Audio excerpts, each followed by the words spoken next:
আমরা দেশকে স্বৈরাচার থেকে মুক্ত করেছি। এখন মানুষের অধিকারকে প্রতিষ্ঠিত করতে হবে।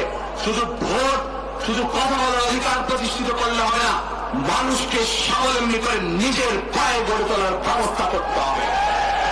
প্রত্যেকটি মানুষ, বাংলাদেশের মানুষ যাতে ঠিকভাবে ভালোভাবে খেয়ে বয়ে বেঁচে থাকতে পারে, প্রত্যেকটি মানুষ যাতে নিরাপদে রাস্তায় চলতে পারে, সেই ব্যবস্থা করতে হবে। সেটাই হচ্ছে টেক ব্যাক বাংলাদেশ। আমরা বিগত 15 বছর দেখেছি, অমুককে বলে এসেছি তমুককে ক্ষমতায় রাখার জন্য, বলেছিল না? সেজন্যই বলেছি দিল্লি নয়। আমরা দেখেছি যারা 71 সালে ছিল তারা কাদের সাথে লাইন দিয়েছিল, যাদের কথা একটু আগে বললাম, যারা মিথ্যা কথা বলে ঠকাচ্ছে মানুষকে, আমরা দেখেছি তাদের আস্তানা কোথায়। সেজন্যই বলেছি যেমন দিল্লি নয়, আমাদের তেমনি নয়, নয় অন্য কোন দেশ, সবার আগে বাংলাদেশ।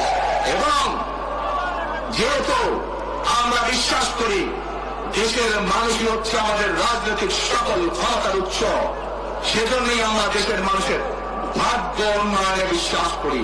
এবং সংক্ষেপে আপনাদের সাথে যে কথা বললাম, শুধু ভোট এবং কথা বলার অধিকার না, বিএনপি চায় আপনাদের দেশের মানুষকে অর্থনৈতিকভাবে স্বাবলম্বী করে তুলতে, দেশের নারী সমাজকে, মা বোনদেরকে, দেশের যুব সমাজকে, দেশের প্রত্যেকটি কৃষক সহ প্রত্যেকটি শ্রেণী পেশার মানুষকে বাংলা বিএনপি চায় আগামী দিনে ইনশাআল্লাহ সরকার গঠন করে প্রত্যেকটি মানুষকে স্বাবলম্বী করে গড়ে তুলতে।